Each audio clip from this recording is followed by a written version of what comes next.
نبی کریم علیہ الصلوۃ والسلام اصحاب رسول کو مخاطب کر کے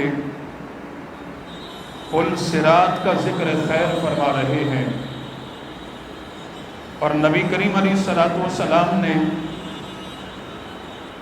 دوران کلام پل صراط کی باریکی کہ بال سے زیادہ باریک ہوگی اور گزرنے کا جو مرحلہ ہے نہایت ہی مشکل ترین ہوگا، لوگ کٹ کر کے نیچے گر رہے ہوں گے۔ جب نبی کریم علیہ الصلوۃ والسلام نے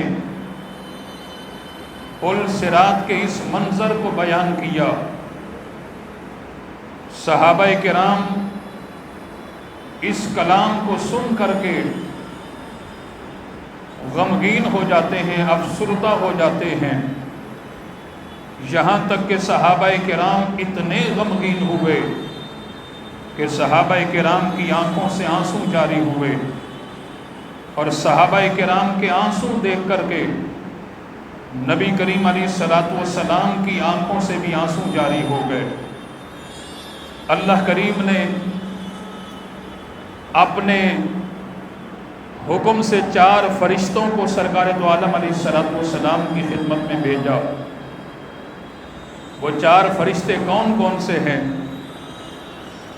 بیت المعمور کے خطیب جبریل امین، اور حضرت میکائیل علیہ السلام، اور حضرت اسرافیل علیہ السلام، اور حضرت اسرائیل علیہ السلام۔ یہ 4 بڑے فرشتے نبی پاک علیہ السلام کی خدمت میں حاضر ہوئے، اور جبریل امین حضور کی بارگاہ میں آن کر کے عرض کرتے ہیں کہ یا رسول اللہ، میں اللہ کی جانب سے آیا ہوں، اللہ کے اذن سے آپ کی خدمت میں حاضر ہوں، اور میں آپ سے وعدہ کرتا ہوں کہ آپ کا جو بھی امتی آپ پر من صلی علیہ کا فرمائے کہ آپ کا جو بھی امتی آپ پر من صلی علیہ کا 10 مرات 10 مرتبہ درود پڑھے گا، فرمایا کہ میں اسے بجلی سے بھی زیادہ تیز ترین انداز میں پل صراط پار کروا دوں گا۔ حضرت میکائیل علیہ السلام عرض کرتے ہیں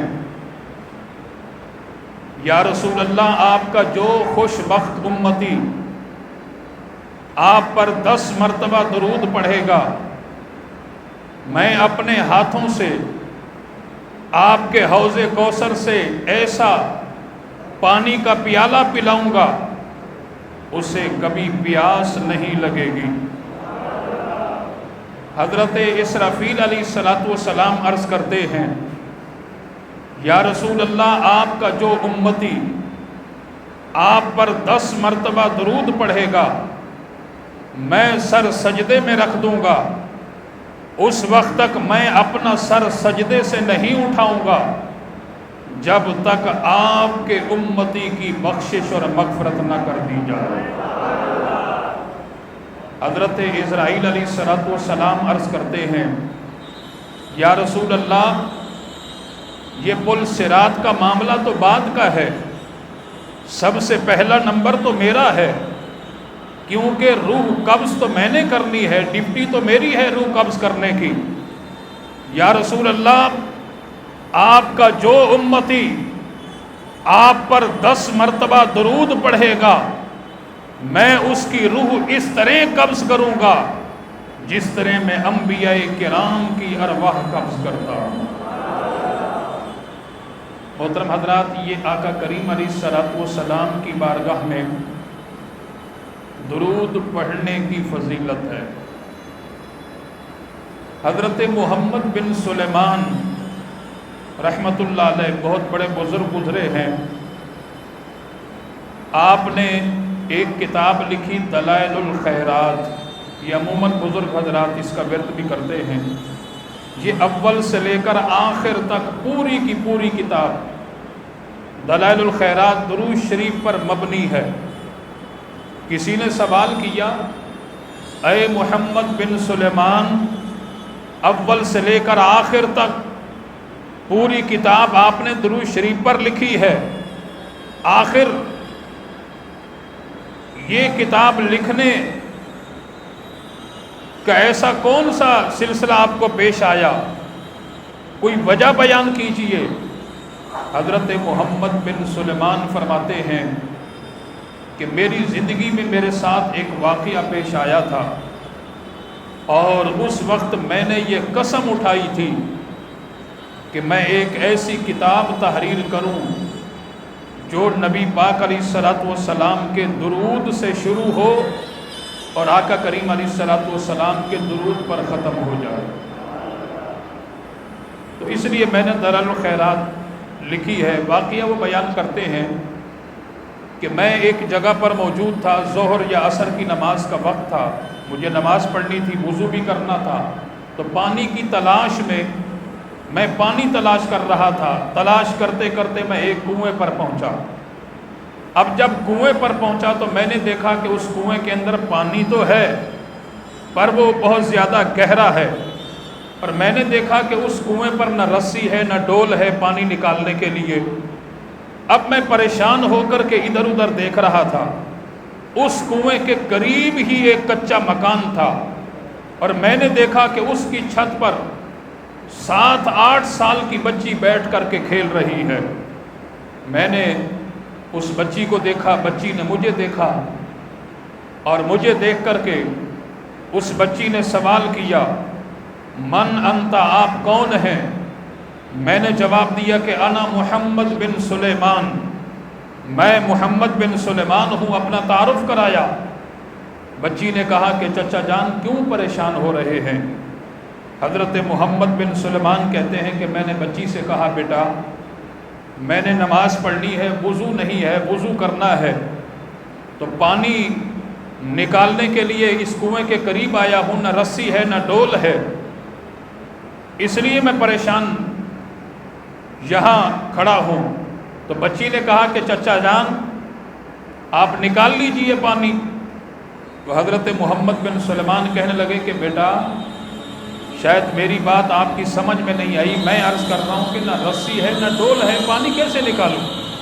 بغیر رسی اور بغیر ڈول کے وہ 8 سال کی بچی محمد بن سلیمان کی بات کو سن کر کے مسکرانے لگ گئی، اور مسکرا کر کے کہا کہ چچا جان آپ کی ولایت کے ڈنکے بستیوں کے اندر بج رہے ہیں، آپ کی ولایت کے ڈنکے مصر کے اندر بج رہے ہیں، آپ ایک کنویں سے پانی نہیں نکال سکتے. آپ نے کہا کہ بیٹا کہ رسی اور ڈول کے بغیر کیسے نکالا جا سکتا ہے؟ اس 8 سالہ بچی نے کہا کہ چچا جان میں آپ کو بتاتی ہوں کہ بغیر رسی اور بغیر ڈول کے پانی کیسے نکالا جاتا ہے. محمد بن سلیمان کہتے ہیں مجھے رب ذوالجلال کی قسم ہے جس کے قبضہ قدرت میں میری جان ہے کہ بچی مکان کے چھت سے اتر کر کے نیچے نہیں آئی، وہیں سے بیٹھ کر کے کنویں کی جانب جھکی، اور جھک کر کے کنویں کی جانب اس بچی نے اپنا تھوک ڈالا. بس وہ تھوک کنویں کے اندر جانے کی دیر تھی کہ وہ پانی جوش مارتے ہوئے باہر آ گیا. وہ پانی جوش مارتے ہوئے باہر آ گیا. اب حضرت محمد بن سلیمان کہتے ہیں کہ میں تو وضو کرنا بھول گیا. میں نے بچی سے کہا کہ بیٹا وضو تو میں بعد میں کروں گا.